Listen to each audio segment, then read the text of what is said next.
Rescuing other people from their pain and their problems can feel like a loving thing to do in the moment, but in the long term, it is usually one of the least loving things that we can do.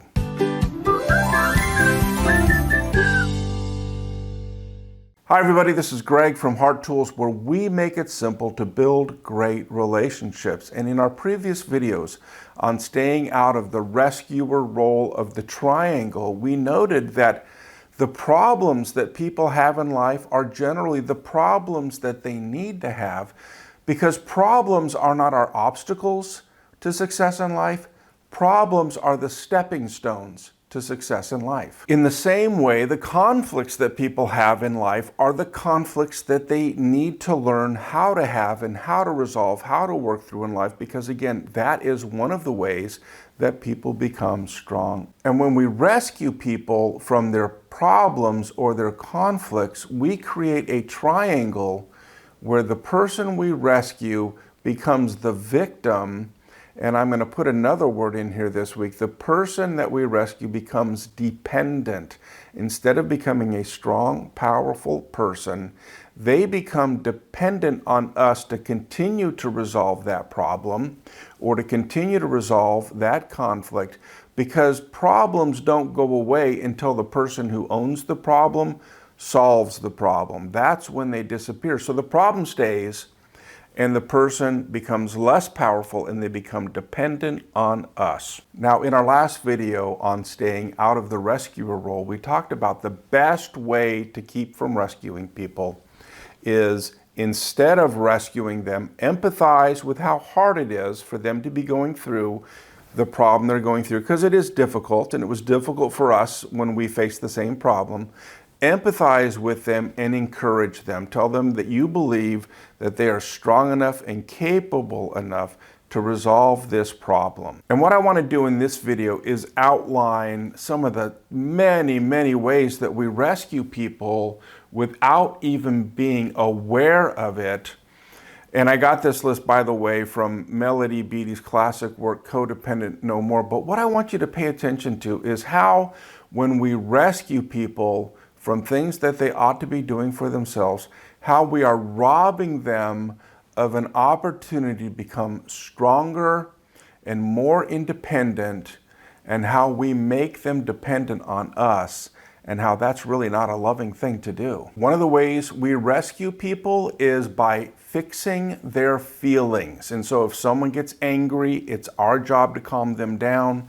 If someone is sad, it's our job to cheer them up, when actually, for strong, independent, powerful adults, it's their job to feel their feelings, to know what their feelings are telling them, and to be able to process and metabolize their own emotions. Now, if you haven't watched our series yet on understanding your emotions, check out that playlist, and that will help you understand why that's such an important skill for people to be able to master, to be strong, independent adults. Another way we rescue people is by doing their thinking for them, and that includes giving advice to them when they haven't asked for it, right? And so here we're afraid that someone is going to make a mistake because they're not thinking through things clearly, and so we have to prevent that mistake from happening by doing their thinking for them. We can try to rescue people by speaking for them. So when someone asks them a question, instead of allowing them to respond,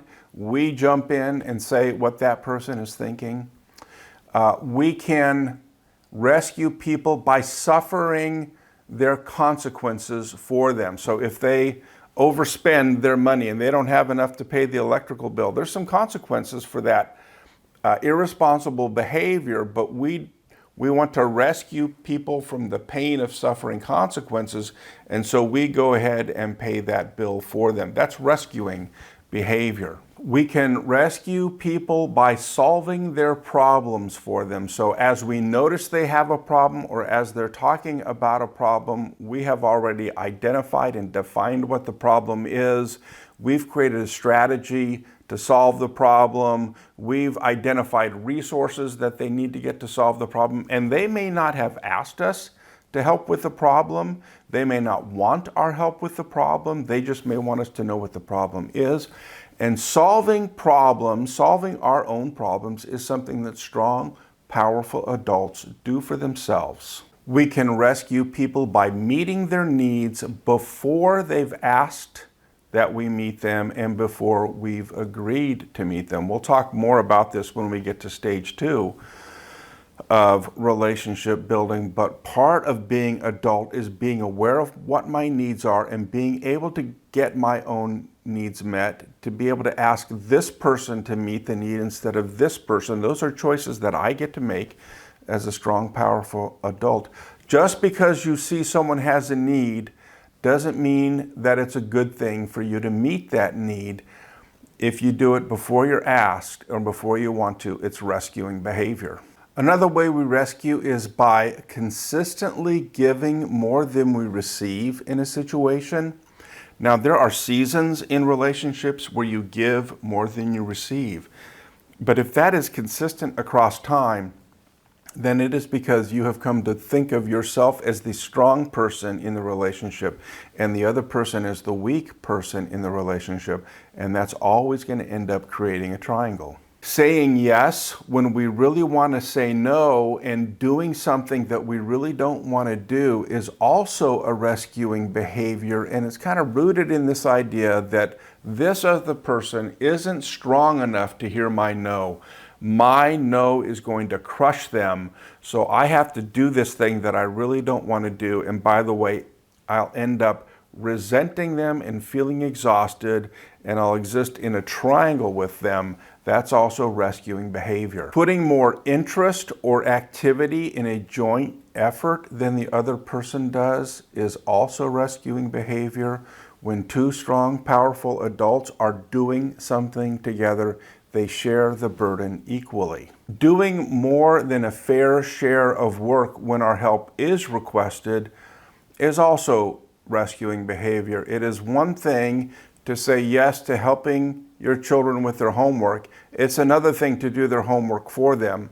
It's one thing to say, yeah, I'll help you move. It's another thing to do most of the moving for someone. Doing more than a fair share is also rescuing behavior. Not asking for what we want, need, or desire is also rescuing behavior. And a lot of times those of us who struggle with rescuing and struggle with saying no, we don't want to put someone else in a position where they have to say no. And so we're going to rescue them from that by not asking for what we want or what we need. But it's our job to ask for what we want, and it's their job to say yes or no. And so if you're a person who tends to get into that rescuer role, here's the simple step I would encourage you to practice with this video. And that is to go through this list again and pick out the 2 or 3 situations which are the ones you tend to respond to by rescuing. And in those 2 or 3 situations, just think through how you are robbing the other person from the opportunity of becoming a strong, independent person. And then when those situations come up, you can continue to practice what we talked about in the previous video, which is empathize with how hard it is to face that problem, and then encourage them. Say, yeah, I know this is hard, I know it's scary, or whatever that is. I know that. I believe you can do it. Keep at it. You're strong enough. Continue to empathize and encourage, as we talked about in the last video. And what will happen is you will watch the people in your life become stronger, and you will enjoy the relationships more. So pick out the 2 or 3 that you tend to find yourself in and practice allowing people to become strong. Simple steps. Practice, practice, practice. That's what Heart Tools is all about.